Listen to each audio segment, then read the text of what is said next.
The key landed on the desk between them with a sound like a small stone dropped into still water, and Edna Dawson stared at it as though it might bite her.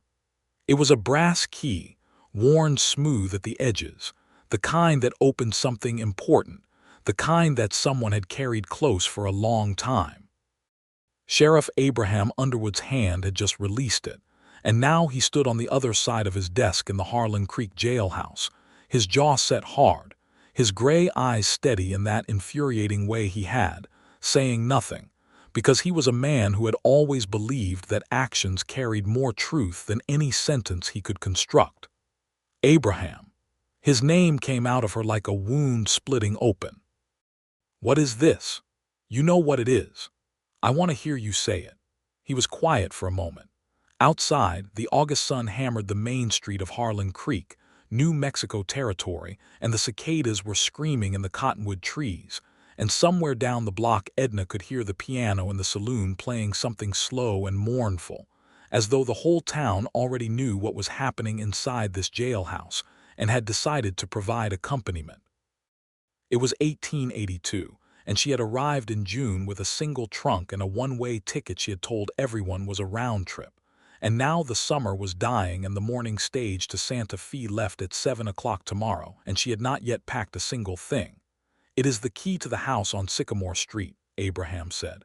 "The white one with the green shutters, the one that has been sitting empty since my mother passed last winter. I know which house it is. Then you know what I am giving you." Edna's throat was so tight she could barely breathe.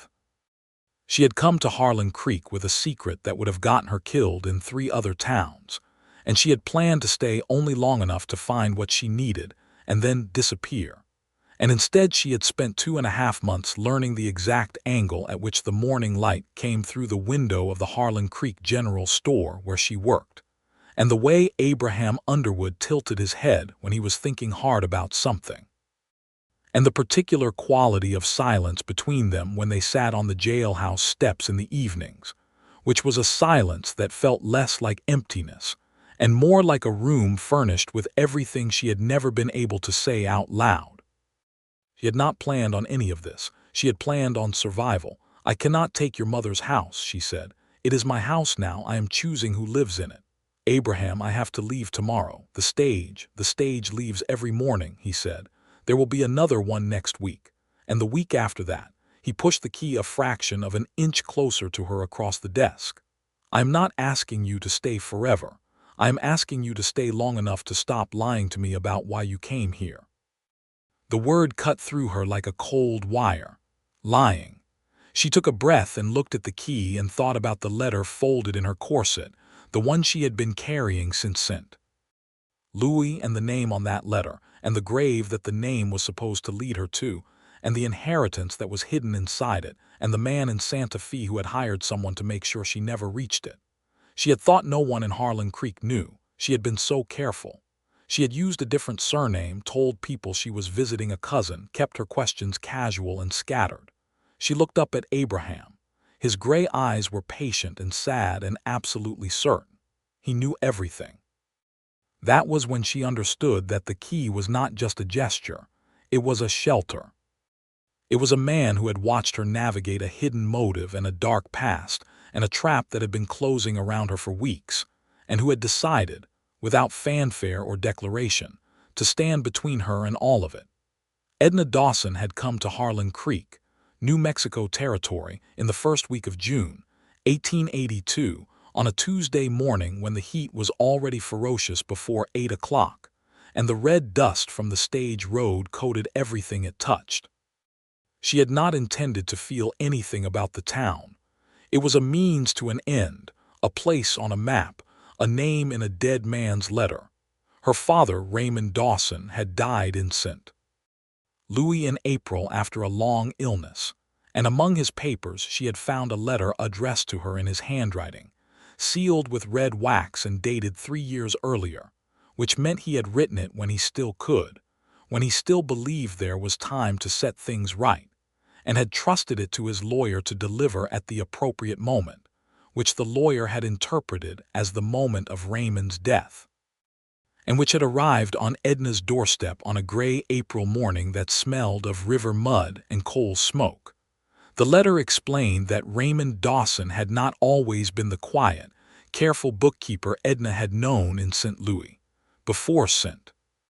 Louis there had been New Mexico territory, and before the bookkeeping there had been a cattle ranch, and before the ranch there had been a partnership with a man named Cornelius Hatch, and that partnership had ended in a betrayal so complete and so calculated that Raymond had spent 20 years trying to put an ocean of geography between himself and the memory of it.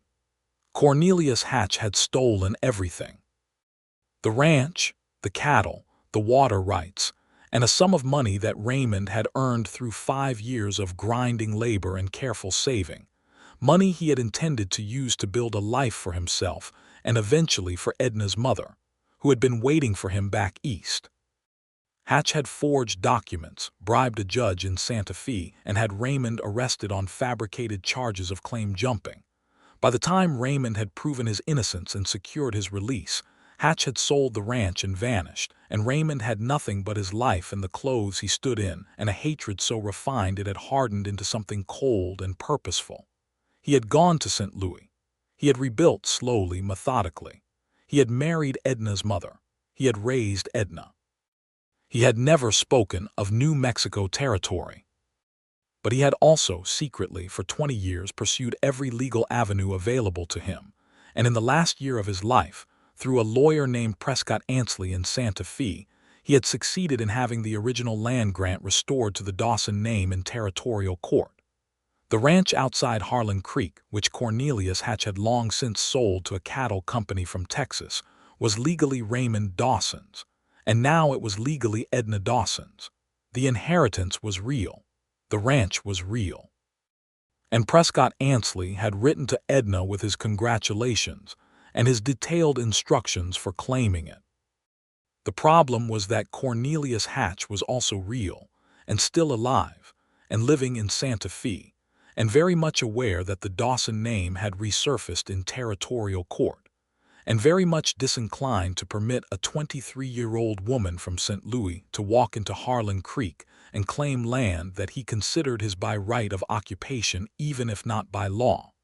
He had sent a man ahead of her. Edna had not known this when she boarded the stage in Albuquerque, but she had begun to suspect it somewhere between Albuquerque and Harlan Creek when the coach made an unscheduled stop at a dry wash, and the driver spent 40 minutes talking to a rider in a dark hat whom Edna had never seen before, and who rode away without looking at any of the passengers, which was itself strange enough to stick in her memory like a splinter. She had arrived in Harlan Creek using the name Edna Harris, which was her mother's maiden name. She had told the boarding house keeper, a kind and enormously talkative widow named Patsy Greer, that she was passing through on her way to visit a cousin in Silver City. She had found work at the general store, owned by a man named Terrence Flood, who had needed a counter clerk since his previous one had married and moved to Tucson. It was the sort of arrangement that could be dissolved at any time which suited her, because she did not intend to stay long. She only needed to speak to the land agent, a man named Ellis Brinker, and confirm that the paperwork from Ansley's office had arrived, and then ride out to the ranch property, which was currently tenanted by a rancher named Pete Gower who had been leasing it from the Texas Cattle Company, and explain to him that the situation had changed, and then write to Ansley in Santa Fe with her confirmation, and wait for the formal transfer documents to be registered.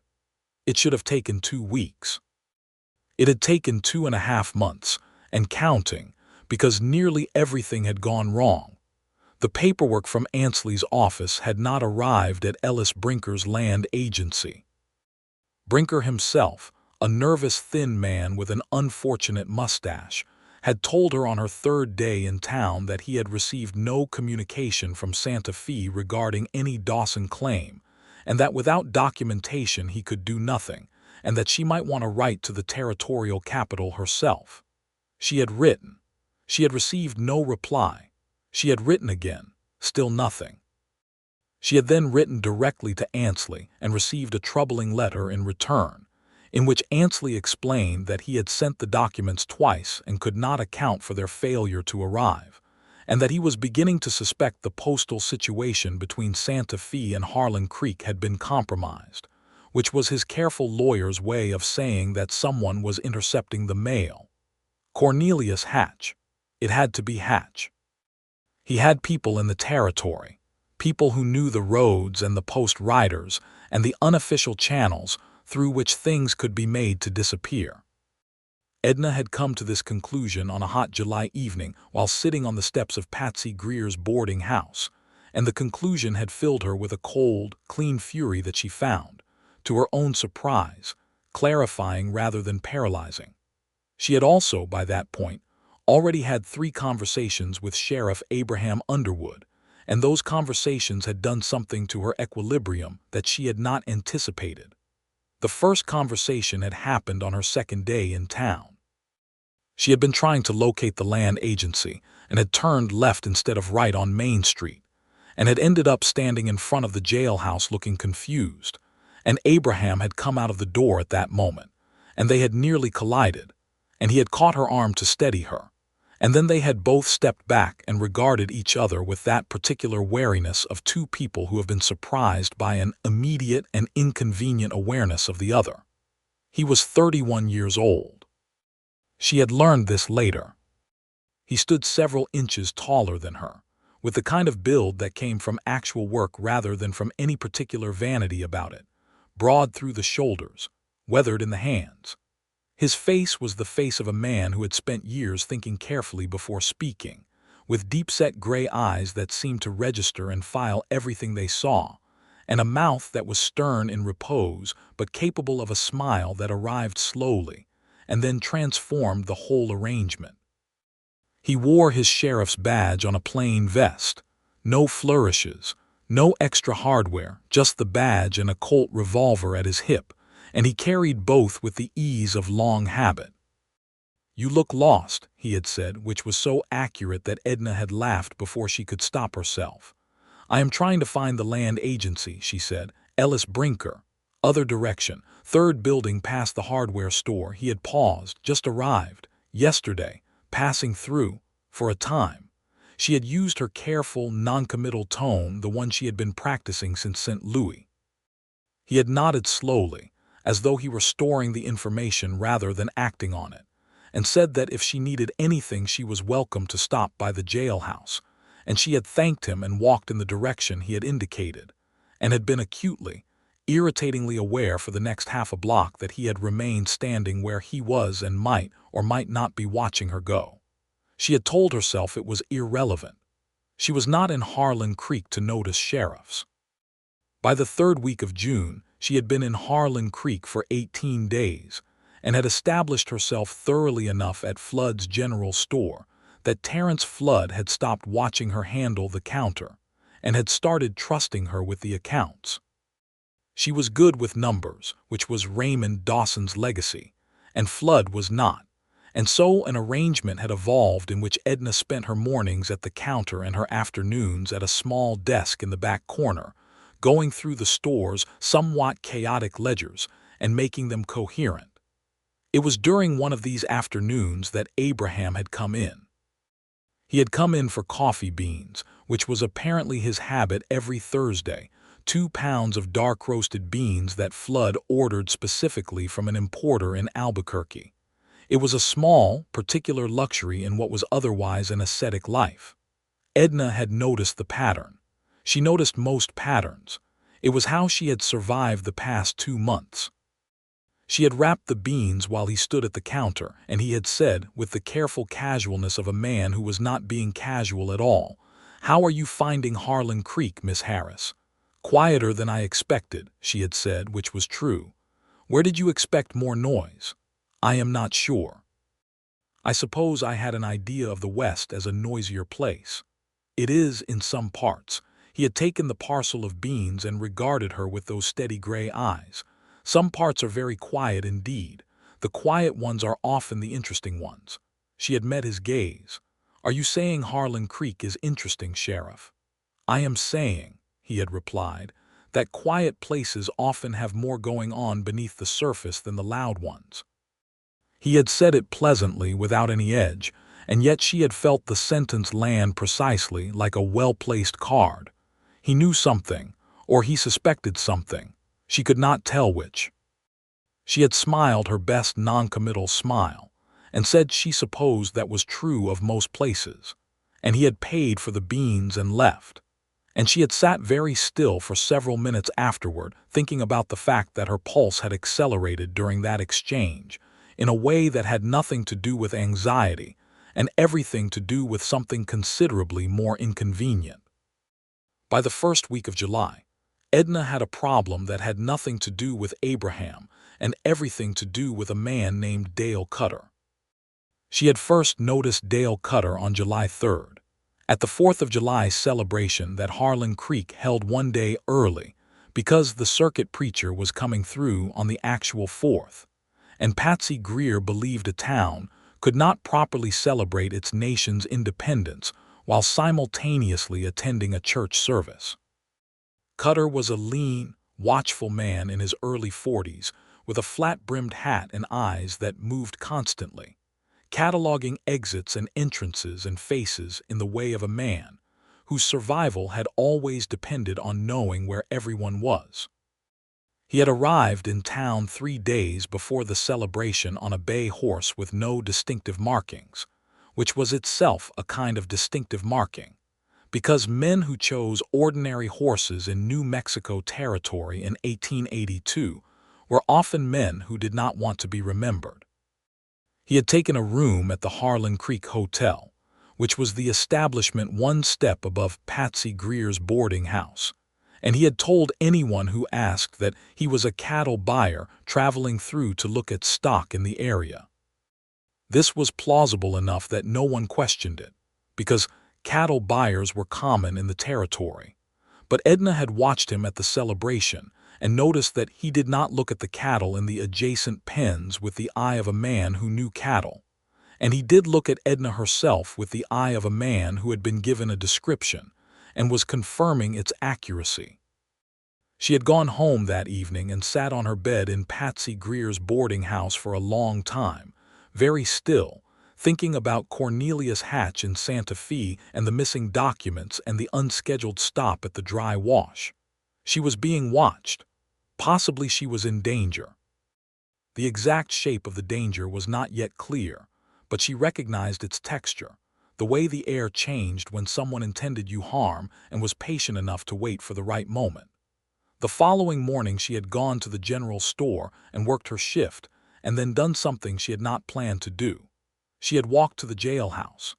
Abraham had been at his desk when she came in, going through a stack of wanted circulars with the methodical patience that characterized everything he did. He had looked up, and something in his face had shifted almost imperceptibly, the way a landscape shifts when a cloud moves, and then settled back into its customary calm. "Miss Harris," he had said, "what can I do for you?" She had stood in the doorway for a moment because she was trying to decide exactly how much to say, which was a calculation she had been making every day since St. Louis and which had gotten her only so far. Then she had made a decision. "I want to ask you something," she had said, not as a citizen asking the sheriff, as one person asking another person who seems to pay attention to things.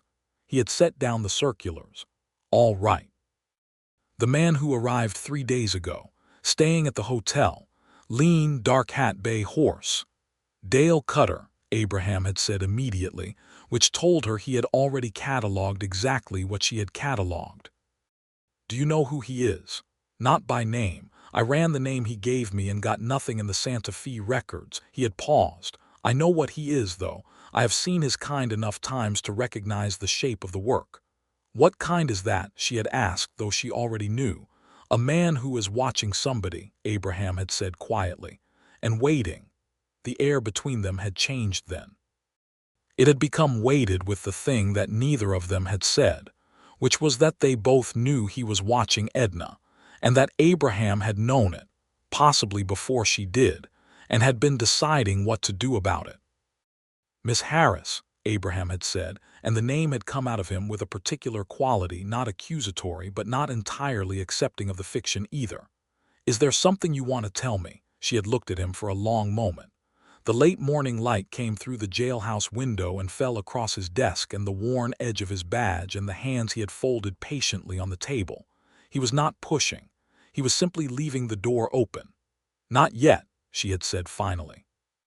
"But I think I might eventually." He had nodded as though this were a perfectly reasonable answer. "Then when you are ready," he had said, "I will be here." She had left the jailhouse with something loosening in her chest that she recognized, with alarm, as the beginning of trust. Trust was dangerous. Trust had consequences. Trust led to exactly the kind of entanglement she had not come to Harlan Creek to find.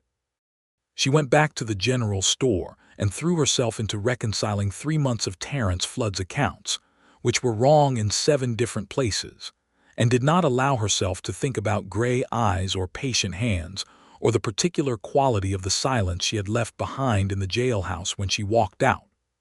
July moved forward with the heavy, relentless heat that the New Mexico territory did not apologize for. Edna spent her days at the store, her evenings at Patsy Greer's boarding house, and a growing number of the spaces in between trying to figure out her next move regarding the missing documents and the problem of Dale Cutter. She had made another attempt through the postal system, sending a letter directly to Prescott Ansley in Santa Fe by way of a private courier rather than the territorial post, a young man named Marcus Webb who ran errands between Harlan Creek and Santa Fe for various businesses in town. Marcus was 20 years old and reliable and cheerful and entirely uninvested in the politics of land claims, which made him safe. He had returned with a letter from Ansley that was more alarming than anything that had come before it. Ansley wrote that he had received information indicating that Cornelius Hatch had engaged a man named Cutter Dale, formerly of the Texas Rangers before a dishonorable discharge in 1878, to intercept any communication between the Ansley Law Office and Harlan Creek, and also to ensure that Miss Dawson, whatever name she might be using, was discouraged from pressing the land claim. Ansley did not specify what form the discouragement was intended to take, but his language was careful in the way of a man who was dancing around words like violence and threat, and Edna understood him perfectly. Hatch intended to frighten her away. Or worse, she had folded Ansley's letter and held it in her hands in her room at Patsy Greer's boarding house, listening to the evening sounds of Harlan Creek, the distant piano in the saloon, a dog barking, horses moving in the livery. She had thought about going back to St. Louis. The thought had lasted approximately 45 seconds before the cold, clean fury returned and burned it away. Her father had spent 20 years in exile because of Cornelius Hatch's betrayal. He had died without seeing his land restored. The land was hers now, legitimately, legally, by territorial court order, and she had not come all this way to be frightened off by a former Texas Ranger with flat eyes and no conscience. But she also was not naive about the situation. She was a 23-year-old woman alone in a territorial town, with an enemy she had never met who had the money and the connections to make things very unpleasant for her. She needed help. The following morning she had walked to the jailhouse. Abraham had been there, as he always was, with his coffee and his circulars and his unhurried manner. He had looked up when she came in, and this time there was something different in his expression, a kind of readiness, as though he had been expecting this particular visit for a while. "I am ready," Edna had said, "to tell you everything." She told him about Raymond Dawson and Cornelius Hatch and the stolen ranch and the 20 years in St. Louis and the territorial court order and Prescott Ansley and the missing documents and Dale Cutter. She told him she was Edna Dawson, not Edna Harris. She told him she had been using the false name because she had not known who in Harlan Creek might be connected to Hatch, and that she had needed time to assess the situation. She told him all of it, sitting in the chair across from his desk, her hands in her lap, her voice steady, watching his face. He listened to everything without interrupting, When she finished, he was quiet for a time, and then he said, "Cornelius Hatch. You know him." "I know of him. He has a reputation in the territory." Abraham's jaw tightened almost imperceptibly. "Not a good one. He is a powerful man. He has money, and he has people who do things for money." "That is not the same as being powerful." He looked at her steadily. "You should have come to me sooner." "I know, I was not sure I could trust you. And now," she had met his eyes, "I am here, aren't I?" Something had passed across his face then, something brief and warm and immediately contained, and he had looked down at the desk and said, "Tell me again about the documents. Exactly what is Ansley sending and what needs to arrive here?" They had spent the next 2 hours going through it carefully, and by the end, Abraham had a clear picture of everything, and Edna had a clear picture of what it felt like to have someone on her side, which was a feeling so unfamiliar it sat in her chest like something she had no name for. Abraham made 2 decisions immediately. The first was that he would ride out and have a conversation with Dale Cutter, which was his carefully neutral way of saying that he would make it clear to Cutter that Harlan Creek had a sheriff who was paying attention, and that any harm that came to Edna Dawson would be attributed directly to Cutter's presence and dealt with accordingly. The second was that he would contact the territorial marshal's office in Santa Fe and begin an official inquiry into the mail interceptions, which, if proven, would constitute a federal offense and would give them considerably more leverage against Hatch. He had done both things the same day. The conversation with Cutter had been brief. Edna learned secondhand from Patsy Greer's neighbor, who had seen the 2 men talking outside the hotel.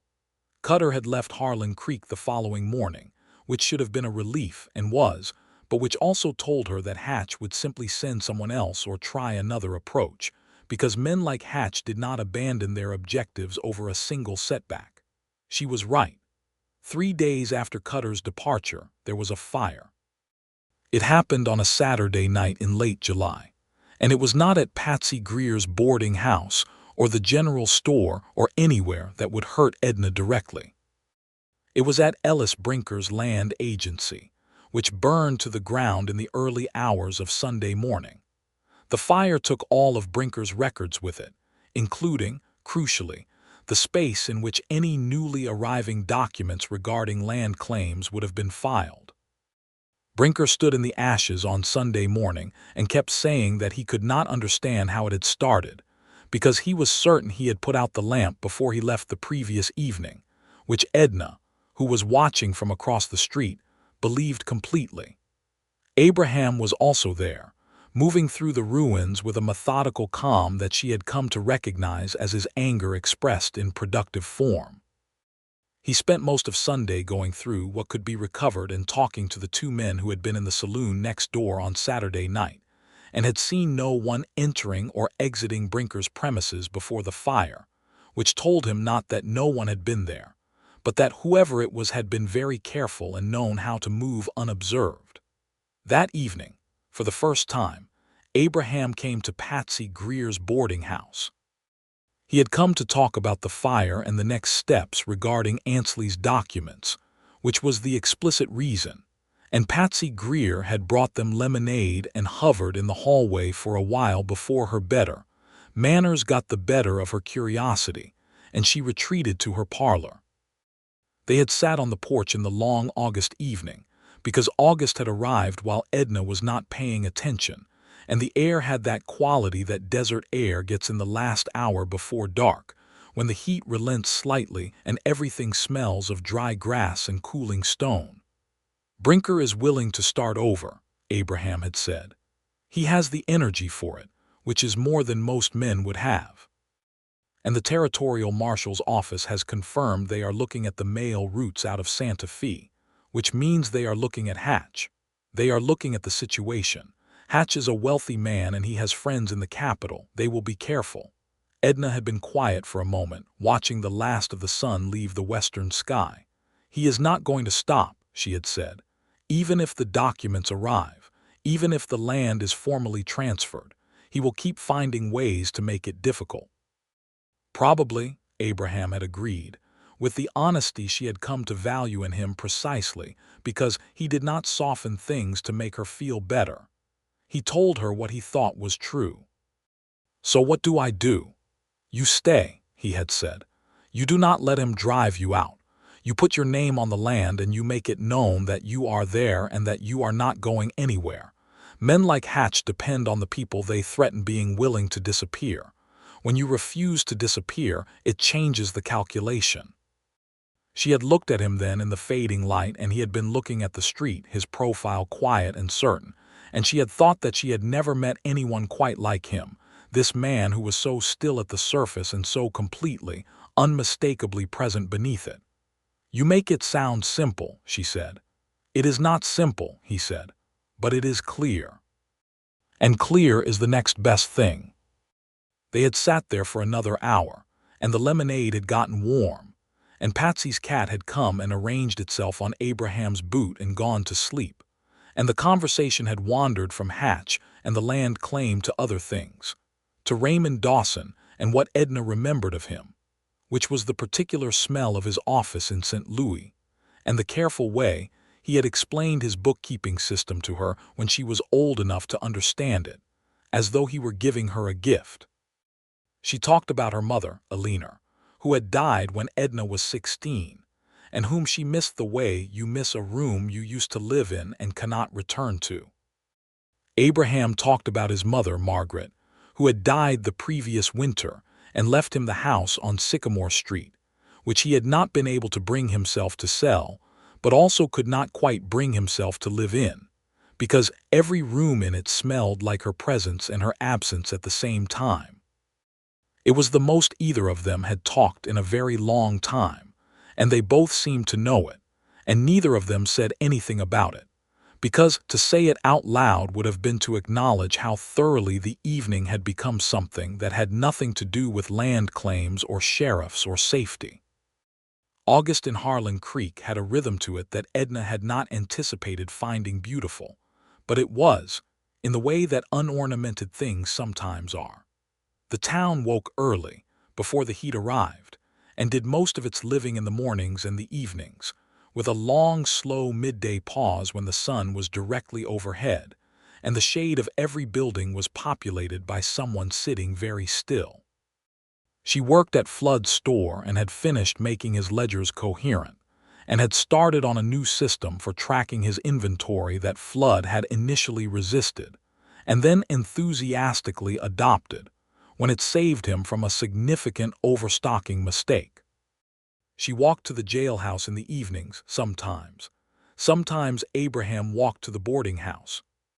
The people of Harlan Creek noticed, which was inevitable in a town of 400, and they noticed without malice, which was less inevitable, and which Edna attributed to Patsy Greer, who was the most efficient social mechanism Edna had ever encountered, and who had apparently decided early on that she approved of Edna and of Abraham's interest in Edna, and had communicated this approval to the relevant parties around town in her bright, inexhaustible way.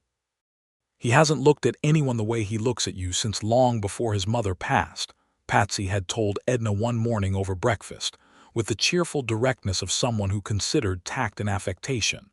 "And he's a good man, Edna, the best kind. The kind that doesn't make a show of it."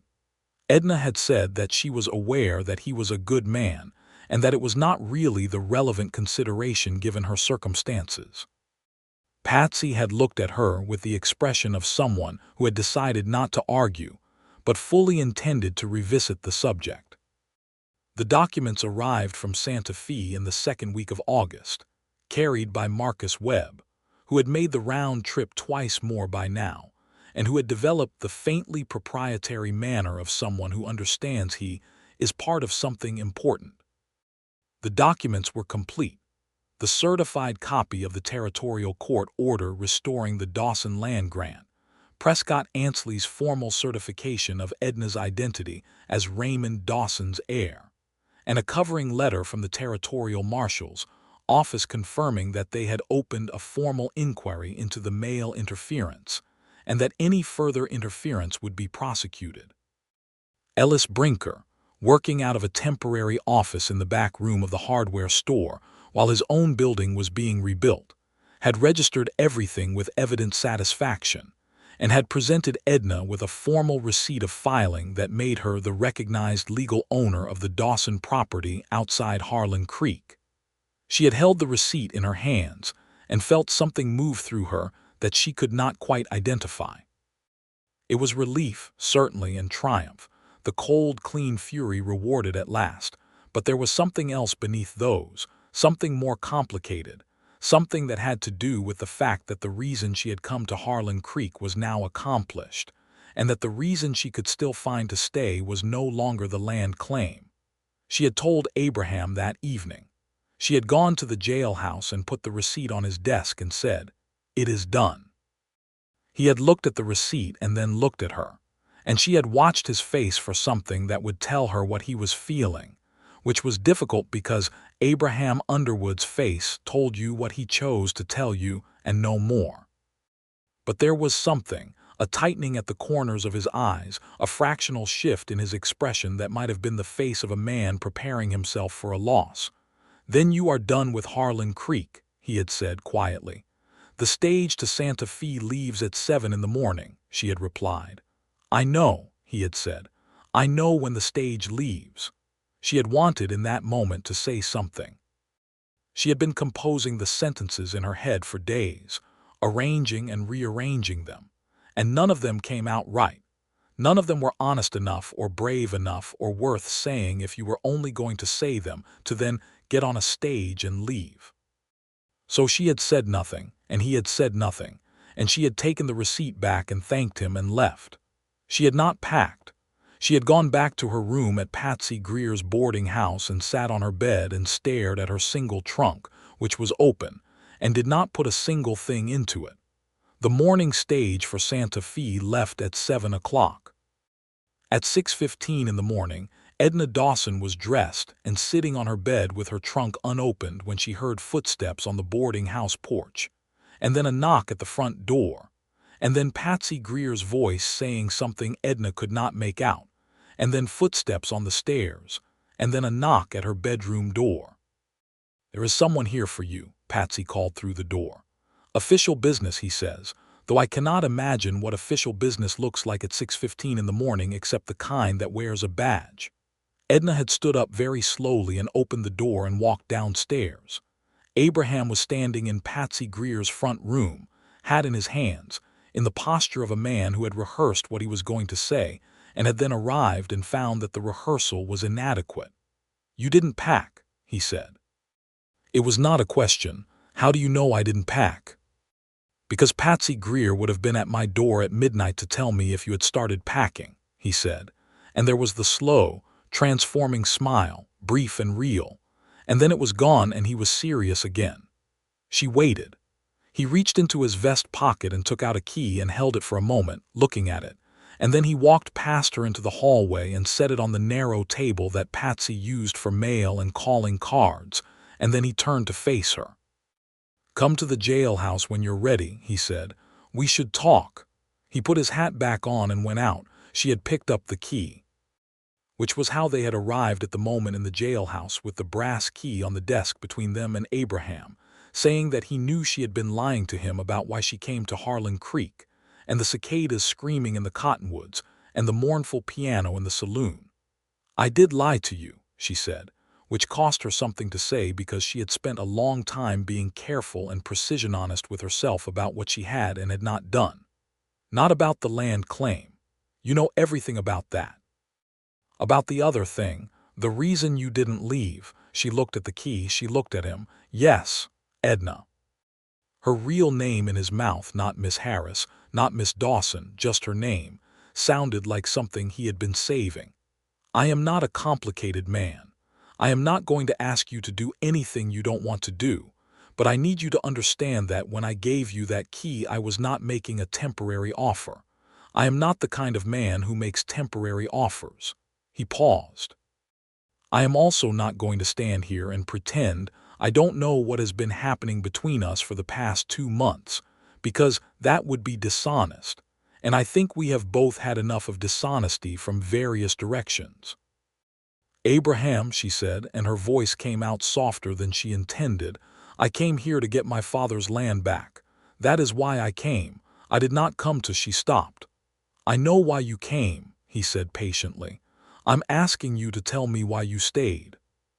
The silence between them was the kind she recognized, the furnished kind, the room kind, and she stood in it for a long moment and made the decision that had been waiting to be made since July, since the evening on Patsy Greer's porch with the warm lemonade and his mother's cat asleep on his boot. I stayed, she said, because when I thought about getting on that stage and going back to St. Louis, the only thing I could think about was that I would never sit on Patsy Greer's porch with you again, and I would never watch you listen to something with that look you get when you are taking it seriously, and I would never hear the stage road in the morning and know you were already at your desk with your coffee thinking about something careful and thorough and true. And I am not the sort of person who is accustomed to staying anywhere because of a person. She lifted her eyes to his. I am terrified if you want the truth. I want the truth, he said. I always want the truth. I thought you knew that by now. I know it. That's part of why I'm terrified. He picked up the key from the desk and came around to her side of it and put the key in her hand and closed her fingers around it. His hands were warm and deliberate and stayed where they were. The house on Sycamore Street needs someone in it, he said. It has been empty too long. I will not pretend that I am giving it to you without wanting something in return because that would be a lie, and I just told you I am done with those. His thumb moved once across her knuckles, a small, careful gesture. What I want is for you to stay in Harlan Creek, Edna Dawson. That is all I am asking right now. The rest can happen at whatever pace makes sense. She looked down at the key in her hand. She looked up at him. I'm going to need to figure out what to do with the ranch property, she said. Pete Gower is a fair man. He'll keep it running if you let him stay on as foreman and give him a share of the proceeds. I can introduce you properly. And Hatch is still in Santa Fe. The territorial marshal's inquiry is ongoing.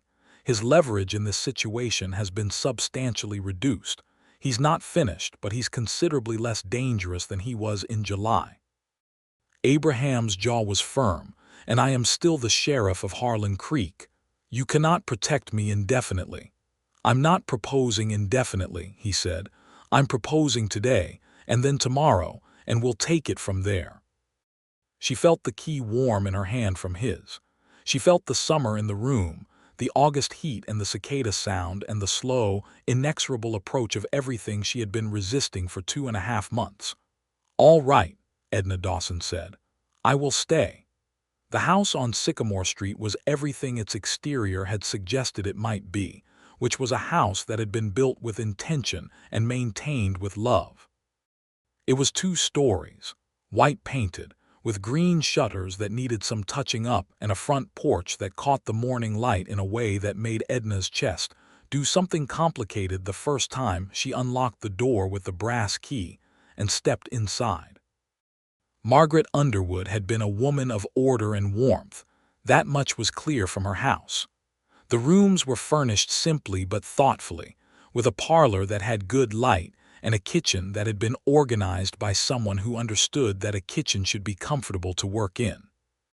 There was a garden in the back that had been let go somewhat over the winter and spring, but still showed what it had once been, with rose bushes that needed pruning and a kitchen garden that had reseeded itself more or less regardless and was producing a cheerful quantity of tomatoes and squash. Edna moved her trunk from Patsy Greer's boarding house on a Thursday morning, helped by Patsy herself, who supervised the operation with the satisfied air of someone watching a long-anticipated outcome materialize. You'll need curtains in the upstairs bedroom, Patsy said, standing in the doorway of what was to be Edna's room and regarding the windows with a professional eye. And the garden wants attention, but it's a good house. Maggie Underwood kept it beautifully. Tell me about her, Edna said. She wanted to know everything about the woman who had lived in these rooms and raised Abraham in them. Patsy's face softened in the way it did when she was talking about someone she had genuinely loved. She was quiet like he is, thoughtful. She had opinions about things, but she didn't need to declare them constantly, which is a rarer quality than it ought to be.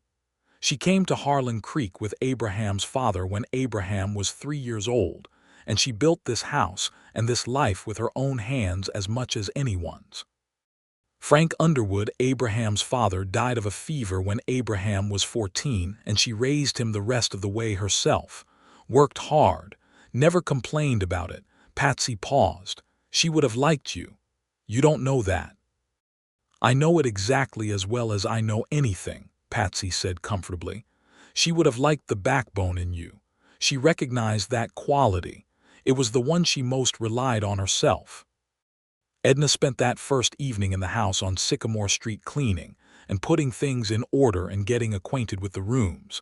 And when the light was almost gone, she sat on the front porch with a glass of water and listened to the town settling into its night sounds, and thought about her father and the letter sealed with red wax and the 20 years of exile and the cold, clean fury that had carried her here, and felt that fury transform into something else.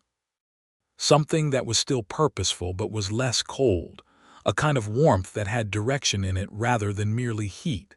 She thought about Abraham. He had not come by that evening, which she had not expected, because he was a man who gave things space to breathe, who understood that too much, too fast, turned something real into something pressured and false. She was grateful for it.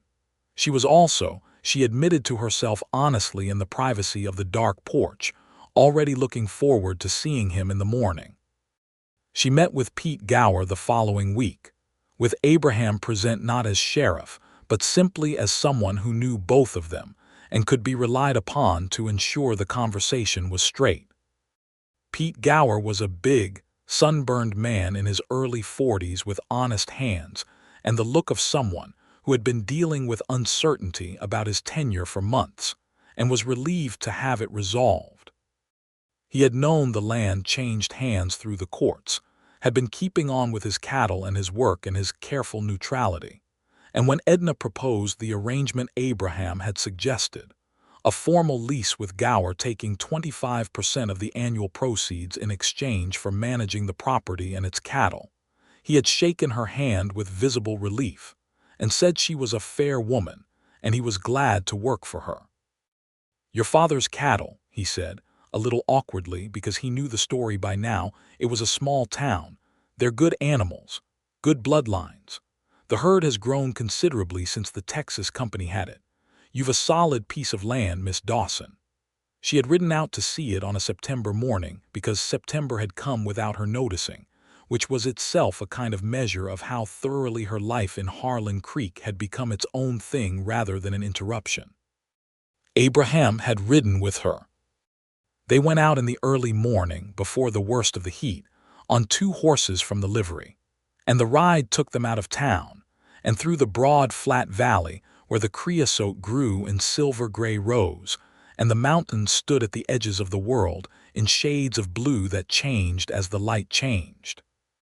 The ranch property was a section of land that included a creek, which was its primary value in that dry country, and the house that sat near the creek was small and old but structurally sound, and the corrals were well maintained, and the cattle that grazed on the flat land to the east were exactly what Pete had described.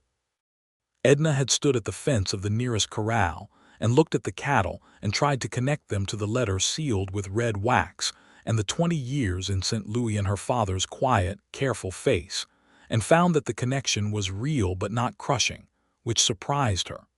She had expected this place to overwhelm her with grief and injustice, with the weight of what Raymond Dawson had lost.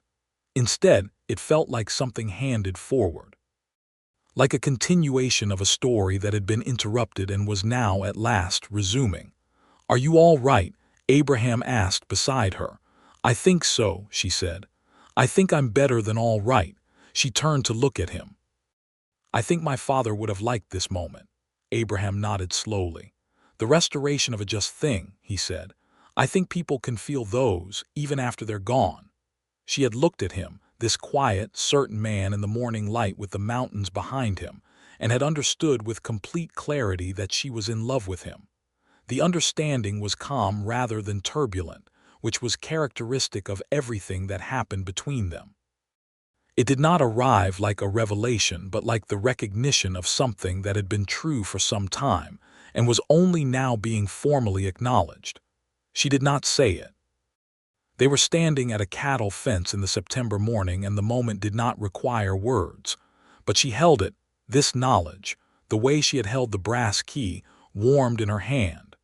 September in Harlan Creek had a different quality than August. The heat remained, but the light changed, becoming something gold and precise that made everything it touched look considered.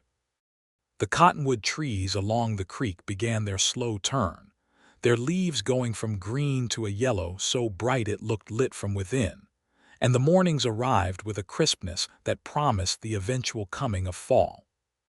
Edna had settled into the house on Sycamore Street in a way that felt less like arrangement and more like growth, the way plants settle into new soil. She had made the curtains for the upstairs bedroom from a blue-gray fabric she found at Flood's store.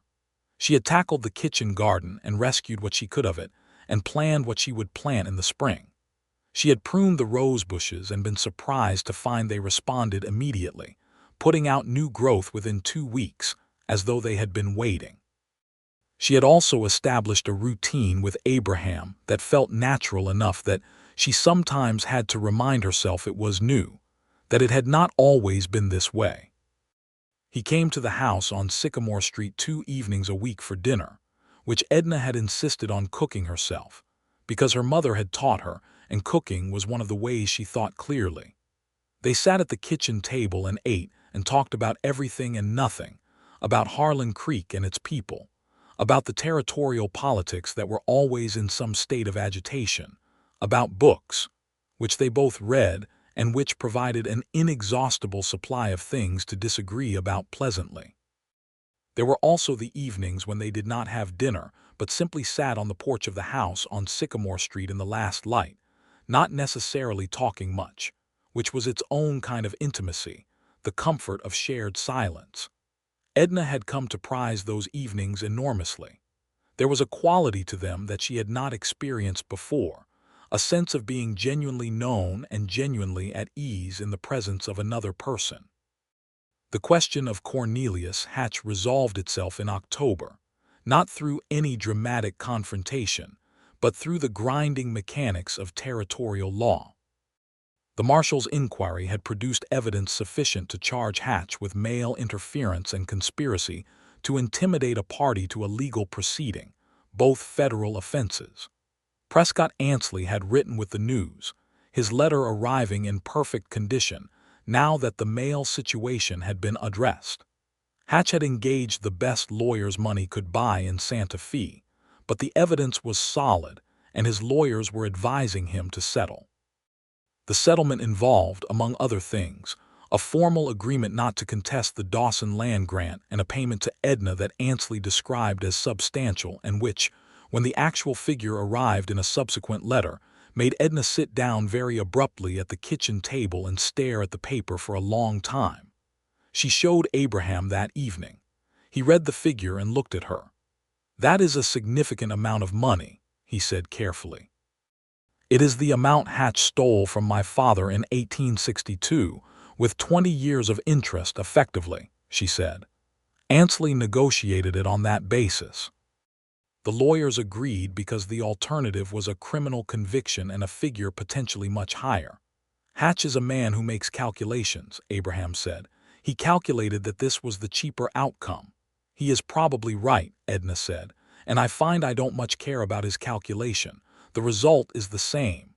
What will you do with it?" She looked at the letter. She had been thinking about this for the past 2 hours since the letter arrived. "The ranch needs improvements. The house out there is too small for much. Pete wants to expand the herd next year, which requires fencing a further section." She paused. "And the house needs a new roof. This one, Margaret's house. The back corner of the roof has a soft spot that worries me." Abraham was quiet for a moment. "My mother's house," he said. "You could put money into it." "I already live in it," she pointed out. "It only makes sense." "Edna." His voice had a quality she had learned to pay attention to, the quality it got when he was about to say something he had been holding for a while. I have been thinking about asking you something for about 6 weeks now. I have not been able to determine the precisely right moment, so I am going to simply choose this one." She put the letter down and looked at him. "I want to ask you to marry me," he said. "I understand if the timing is not." "Yes," she said. He stopped. "I hadn't finished the sentence." "You didn't need to," she said. "Yes." The smile came then, the slow, transforming one, and it stayed longer than usual, and he reached across the kitchen table and took her hand in both of his and held it the way he always held things he considered valuable, which was with a deliberate, careful certainty that left no doubt about how he felt. "I should give you a proper ring," he said. "My mother had one. I have it somewhere." "Then find it somewhere," she said. "But not tonight. Tonight I would just like to sit here." "All right," he said, and they sat there in the kitchen of the house on Sycamore Street with the October wind beginning to find the edges of the building and the lamp burning between them, and it was one of the finest evenings of Edna Dawson's life. They were married in November, on a Saturday morning when the cottonwoods had lost all their leaves, and the mountains showed snow on their upper slopes, and the air in Harlan Creek smelled of wood smoke and distance. The ceremony was conducted by the circuit preacher, whose name was Haverford, an elderly man with a kind face who had been traveling the territory for 30 years, and who performed marriages with the same reverent cheerfulness he brought to everything, as though he genuinely believed in the things he was saying, which Edna suspected he did. The whole town was there, more or less, because Harlan Creek was 400 people and a wedding was an occasion, and because Patsy Greer had been the town's primary social organizing force for 15 years and had thrown herself into the event with an energy that bordered on ferocious. There were flowers, which Patsy had somehow procured in November in New Mexico territory, which Edna chose not to investigate too closely. There was food afterward at the church hall, which was the largest interior space in Harlan Creek, enough food for twice the number of people present. There was music, because 3 men in the town played fiddle and 1 played a guitar, and they had been pressed into service. Edna wore a dress she had made herself from ivory wool fabric that she had ordered from Albuquerque, a practical decision in the November weather, and also, she admitted privately, a beautiful one. The ring on her finger had belonged to Margaret Underwood, and it had been Abraham who put it there, and she had looked at his face while he did it, and found that it was the face of a man who was, in this moment, completely happy, which was a thing she had observed in him only seldom before, not because he was an unhappy man, but because he was a private one, and complete happiness was something he generally kept interior. She was, she realized, looking at him, exactly that herself, completely happy. It was a condition she had not anticipated finding in Harlan Creek, New Mexico territory, in 1882, and she was grateful for it in a way that felt too large for any particular expression, and so she simply held it, the way she had learned to hold other things that mattered, with care and without ceremony. After the wedding there was a supper at the house on Sycamore Street, a small one, just Patsy and Terrence Flood and Ellis Brinker and Marcus Webb and Pete Gower, who had come in from the ranch for the occasion, and who sat at the table with the air of a man who was unused to sitting at other people's tables, but was making a good faith effort. Edna had cooked a great deal, and they had eaten a great deal, and there had been wine that Abraham had obtained from somewhere, good wine that surprised everyone including Edna, and the evening had lasted until late in a way that felt exactly as it should. When everyone had gone and the house was theirs alone, they stood in the kitchen where they had spent so many evenings, and Edna looked around at the room, at the curtains she had made and the shelves she had reorganized and the garden visible through the dark window, and at Abraham standing in the middle of all of it, and felt the weight of everything that had happened to bring her here, the letter sealed with red wax, and the stage to Harlan Creek, and the brass key, and the summer that had changed everything. And thought that her father, Raymond Dawson, who had spent 20 years in exile carrying the weight of a hidden motive and a stolen life, would have found this evening his daughter. married and settled and happy in the land that had been his and was now hers, to be the best possible ending to his story. She went to Abraham, and he put his arms around her in the straightforward, undemonstrative way that was exactly his own and nobody else's, and she said against his shoulder, "I cannot believe I almost got on that stage." "I cannot either," he said, his voice carrying its characteristic dry humor, low and certain. "I have been trying to figure out how to stop you since July." She pulled back to look at him. "Why didn't you?" "Because you had to decide for yourself," he said. "That's the only way it means anything." She looked at him for a long moment, this man who had handed her a key and left the door open, and waited with the patience of someone who understood that the most important things cannot be rushed.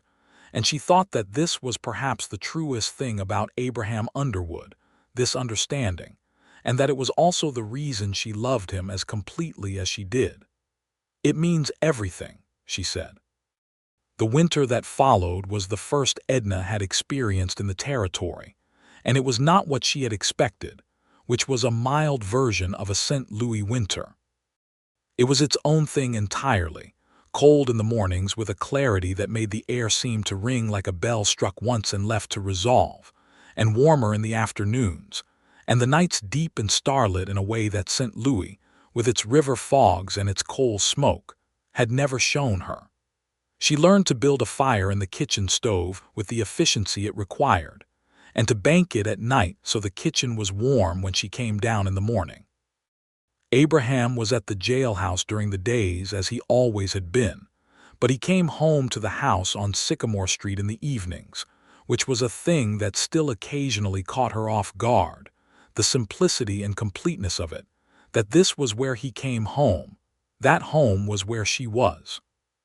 She had begun, in the late fall, to teach herself more about the ranch property, riding out every week or two with Pete Gower to understand the cattle operations, and the land and the decisions that went into running a place like that. Pete was an patient teacher, not in the effusive way of someone who enjoyed explaining, but in the practical way of someone who wanted to be sure the person with ownership understood what they owned. By January, she could tell a 4-year-old heifer from a 2-year-old by looking at her, and understood the water rights that came with the creek frontage, and had opinions about the breed of bull Pete proposed to buy in the spring for the herd improvement program. "Your father would have been good at this," Pete said to her one cold February morning, standing at the fence watching the cattle at the water trough.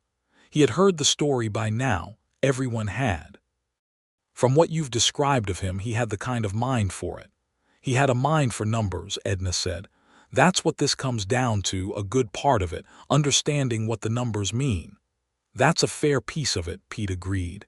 "The other piece is caring about the land. Some owners don't, they just care about the return. You care about the land." She did. She had discovered this about herself, that she cared about this particular piece of red earth and creek water and mountain-shadowed sky in a way that felt inherited, as though Raymond Dawson's attachment to it had passed through the letter sealed in red wax and taken root in her. Spring came in March, tentatively at first and then with conviction, and the garden in the back of the house on Sycamore Street responded immediately.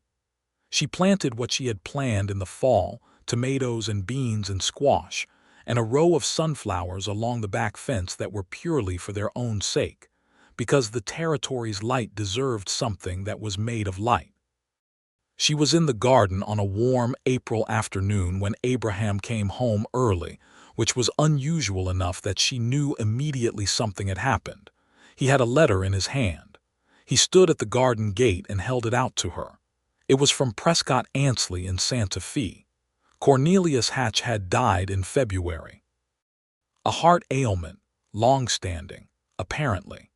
He had been 64 years old and had died in his house in Santa Fe with a great deal of money and very few people who had reason to mourn him, and with the knowledge that the land he had stolen 20 years ago had been returned to its rightful owner by the territorial courts.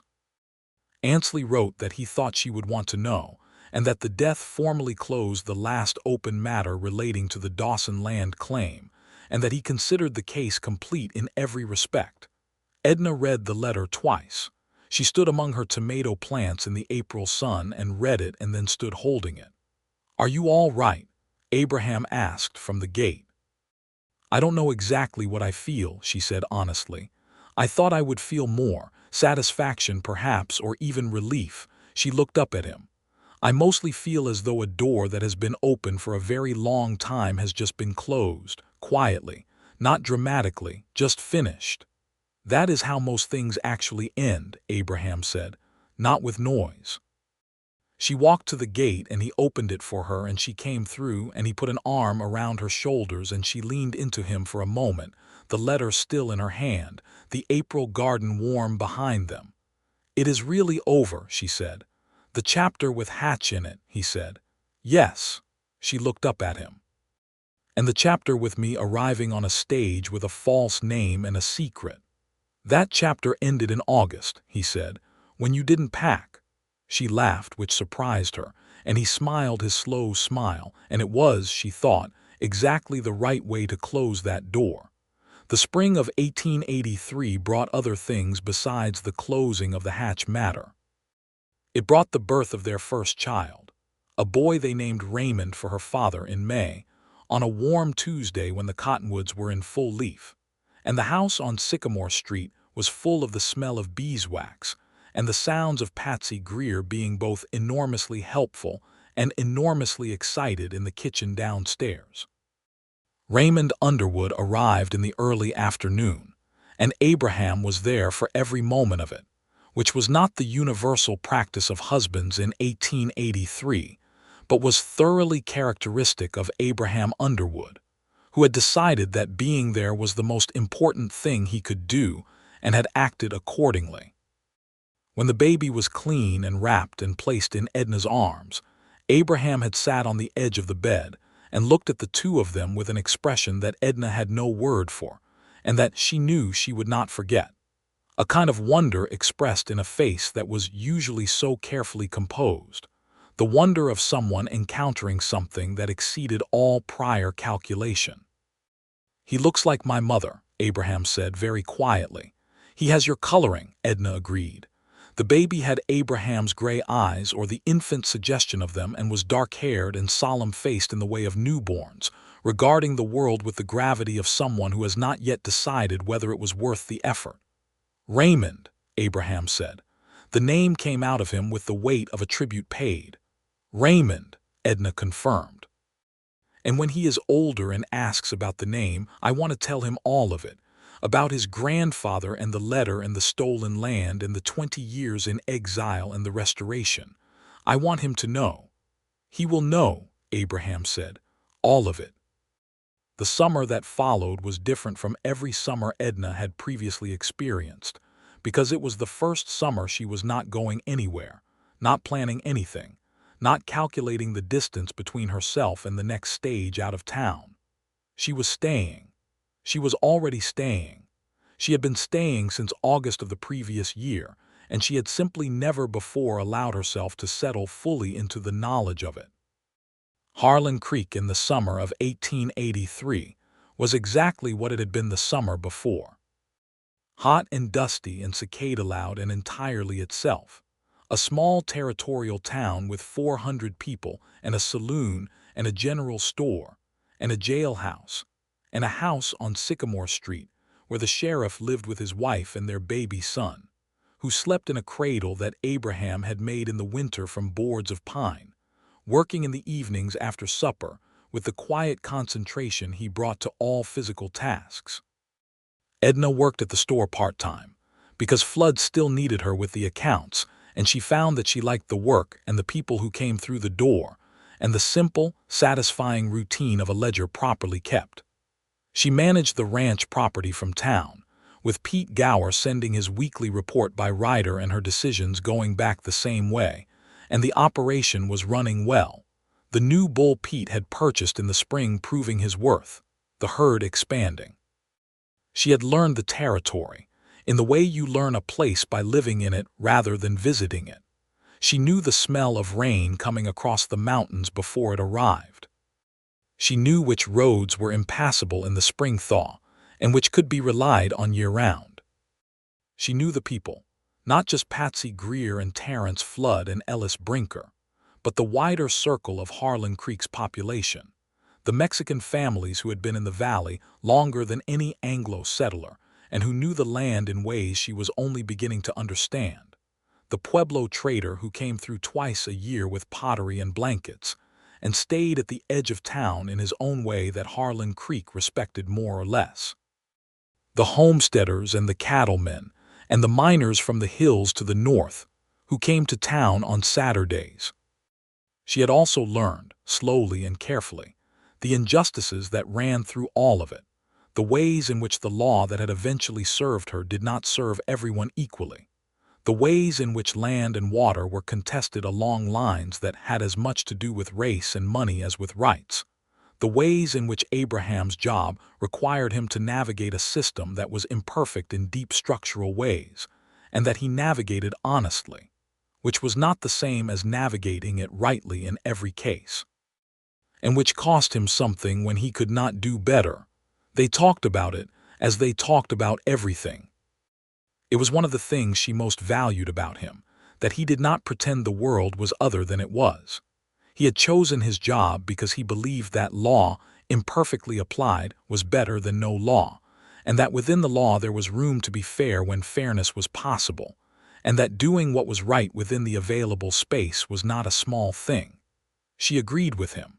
She also thought that the available space could be made larger, and that this was work worth doing. It was a conversation that would go on for a long time. Little Raymond grew with the unconcerned energy of healthy children, who do not seem to notice how quickly they are transforming from one version of themselves to the next. By the fall of 1883, he was sitting up and regarding the household with the same careful assessment his father brought to everything. And by the spring of 1884, he was pulling himself up on the furniture and pointing at things with a precision that suggested he had strong opinions about the world he was encountering. Abraham was, as a father, exactly what he was as a sheriff and as a husband: present, attentive, unhurried, sure. He came home in the evenings and took Raymond from whoever was holding him and walked around the house with the baby on his shoulder, with the natural ease of a man who had not been certain. He knew how to do this, and had discovered that he did, and that it was among the most important things he had ever done. Edna watched him do this on a September evening in 1884, from the kitchen doorway, with the last light coming through the window and Raymond falling asleep on Abraham's shoulder and Abraham standing at the window looking out at the Sycamore Street neighborhood with the slow golden light on both of them. And she thought of the letter in red wax and the stage to Harlan Creek and the brass key on the desk, and all the ways a life can go. The wrong ways and the forced choice ways and the hidden motive ways and the ways that seem, in retrospect, as though they were exactly what they were meant to be, which is not the same as saying they were inevitable, only that they were, in the end, right. She had come for one summer. She had stayed for everything. In October of 1884, a letter arrived from St. Louis. It was from her father's old lawyer, the one who had delivered the red wax letter at Raymond Dawson's death, a man named Orbach who had handled the Dawson family's affairs for many years. He wrote to inform Edna that a deposit box maintained by Raymond Dawson in a St. Louis bank had been discovered during the final settling of the estate, overlooked in the initial process because it was registered under a slight variation of Raymond's name, and that the box contained, among other things, a collection of letters, photographs, and personal documents, and also a sum of money, not enormous but meaningful, and a brief handwritten note from Raymond addressed to Edna, written in the last months of his life. The note said, "I hope you found the land, and I hope the land was worth finding, and I hope you found more than land." She read it at the kitchen table in the house on Sycamore Street, with Raymond asleep upstairs and Abraham sitting across from her, and she read it twice and then put it down very carefully and was quiet for a moment. "He knew," she said, "that you would find more than the land, that the land was not the only thing, she said. She looked at Abraham. He had lost everything he built in this territory, and he spent 20 years rebuilding it in St. Louis, and the life he rebuilt was real, but he never stopped wanting to put right what had been taken. He wrote that letter to me 3 years before he died. He trusted that if I came here and did the difficult thing, I would also find, she gestured at the room, at the house, at the life in it. This. Abraham was quiet for a moment. He sounds like a wise man, he said at last. He was, Edna said. I did not always give him enough credit for it. It is hard to see clearly what someone was doing when you are inside it. That's true of most things. She picked up the note again and read it a third time, and then folded it carefully and put it beside the brass key, which she kept on the kitchen shelf. The key she had carried in her hand across the jailhouse floor, and then in her pocket, and then in her heart ever since. The key that had been the beginning of everything. Spring came again to Harlan Creek as it had the year before, and the year before that, with its crispness and its cottonwood buds and its particular quality of promise. Edna planted the garden again, this time with Raymond helping, which meant primarily that Raymond sat in the dirt between the rows and examined individual seeds with intense seriousness, and then put them in his mouth, which had to be prevented. He was nearly 2 years old and approaching the full articulation of his personality, which was turning out to be a combination of his father's methodical attentiveness and his mother's directness. A combination that was already producing a child who noticed everything and had opinions about most of it. Abraham bought 2 horses in the spring of 1885, good ones, a gray mare for himself and a bay for Edna, and they rode out to the ranch property on a Saturday morning in April with Raymond secured in front of Edna on the saddle, which he found entirely satisfactory, because it put him higher up than he usually got, and gave him an excellent view of everything. Pete Gower came out to meet them at the gate, and they spent the morning walking the property, and the cattle were numerous and healthy, and the new section of fencing was in, and the spring grass was coming up green along the creek bank. Edna stood at the creek, watching the water run clear and cold over the stones, with Raymond crouching beside her examining a particularly interesting rock. This land had been her father's. It had been stolen and then restored, and now it was hers, and she had come to understand that owning it was less about the money it generated, though that was real and useful, and more about the continuity it represented. Raymond Dawson had worked this land with his own hands when he was a young man, and now his daughter walked it with her son, and the creek ran the same way it had always run, regardless of who held the title. "What are you thinking?" Abraham asked beside her. "That my father would have loved this morning," she said. "The creek and the grass and Pete's report, all of it." "And that little one examining the rock," Abraham said, watching Raymond with the expression he had that was so specifically for Raymond, warm and amused and proud. "Especially that," Edna agreed.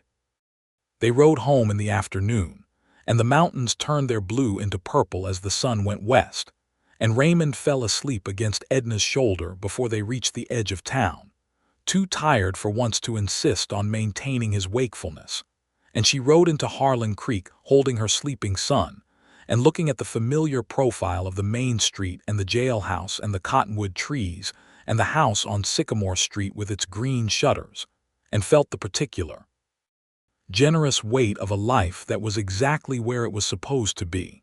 That fall, Edna discovered she was expecting their second child. She told Abraham on a Thursday evening, which was his usual evening at home, when she had cooked a good dinner and was waiting for the right moment, which turned out to be after the dinner, when they were sitting at the kitchen table with the last of the coffee and Raymond had been put to bed, and the house had the comfortable settled sound of itself in the evening. He received the news the way he received most things, with a quiet, complete attention that meant he was letting himself feel it fully rather than managing his response. Then he reached across the table and took her hand, in the same way he had taken her hand when she said yes, with the same deliberate certainty. "Spring, you think," he said. "That is what I think. "Raymond will be furious," he said with perfect dry seriousness. "He is just beginning to appreciate being the only one."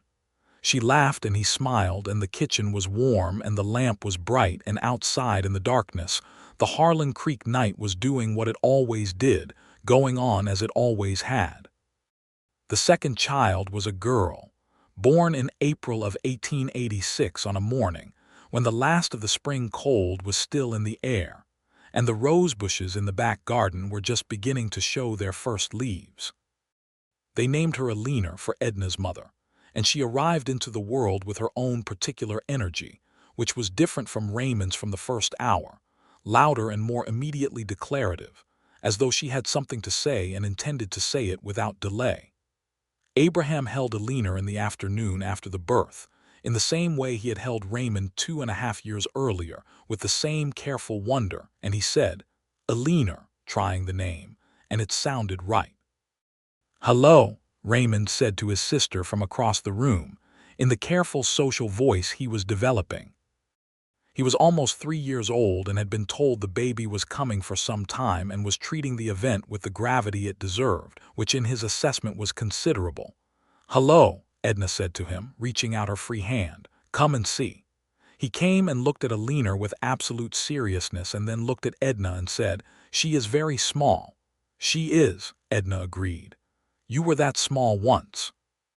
He regarded this information with the expression of someone deciding not to believe it, but choosing, for now, not to argue.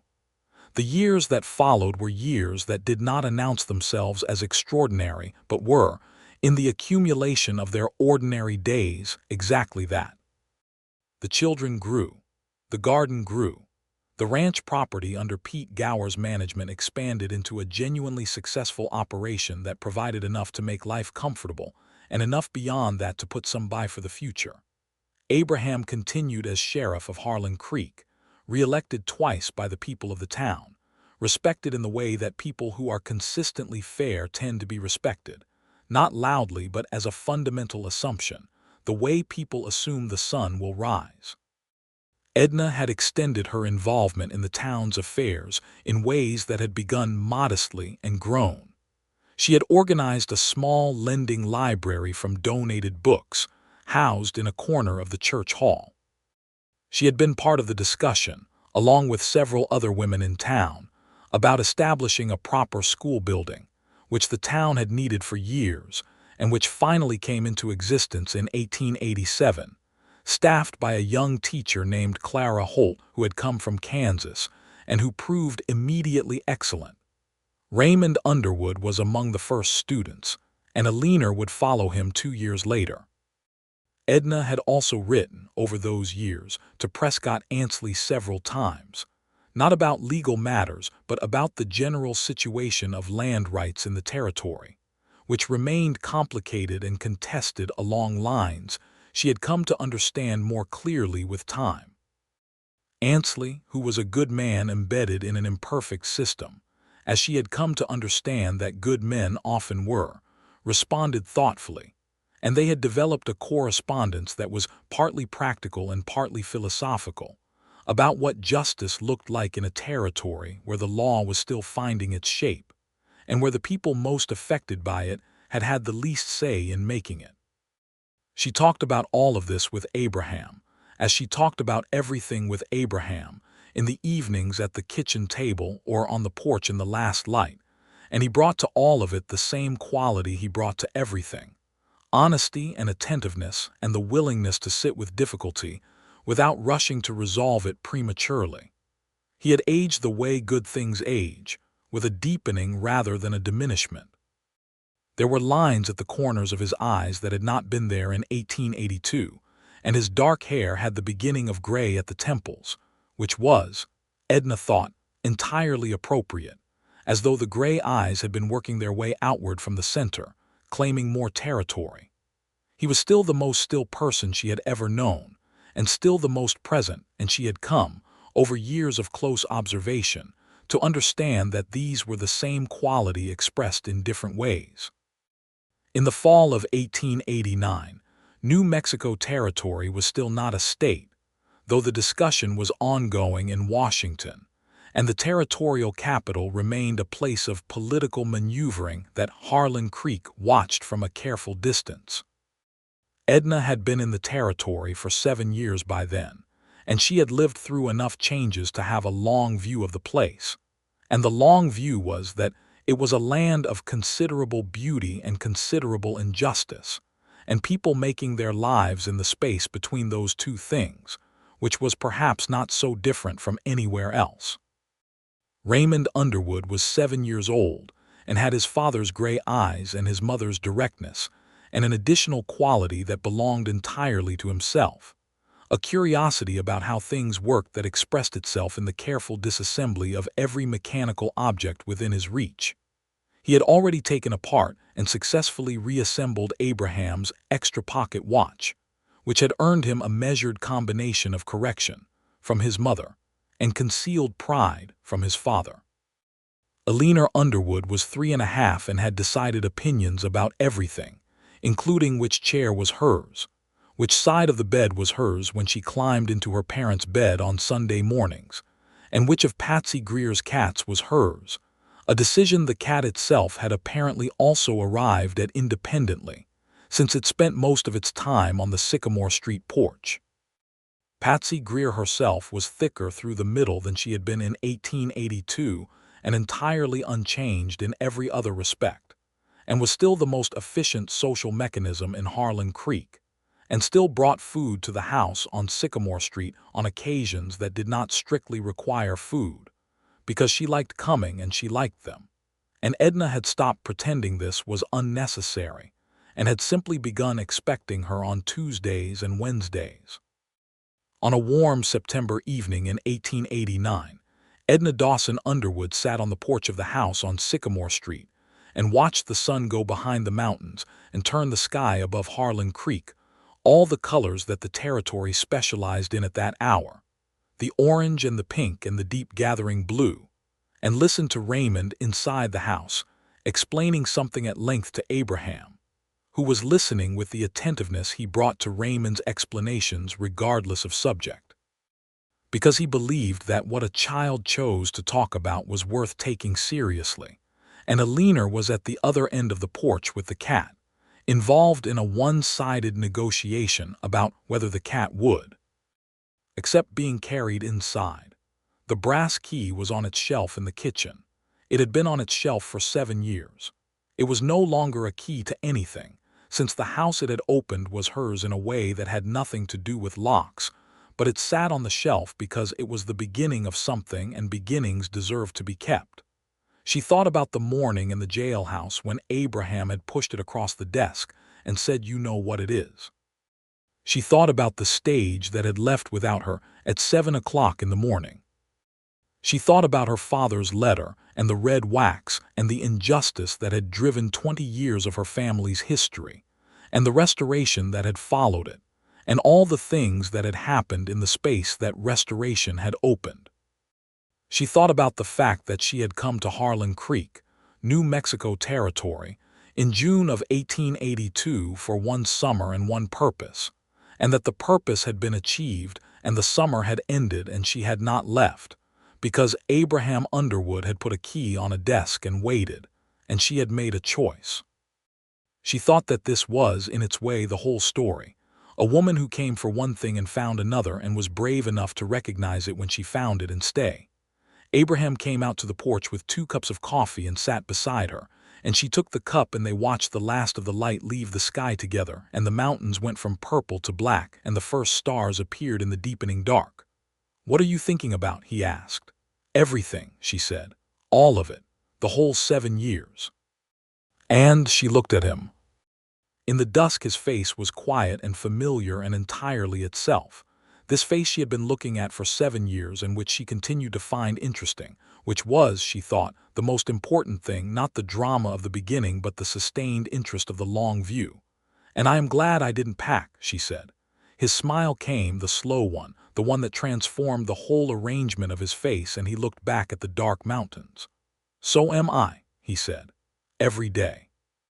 The coffee was warm in her hands, and the porch boards were familiar under her feet, and the sound of Raymond's voice from inside the house talking to Edna, who had apparently given up on carrying the cat and was now inside reporting this failure in some detail, was the sound of an ordinary evening in a life that was exactly right.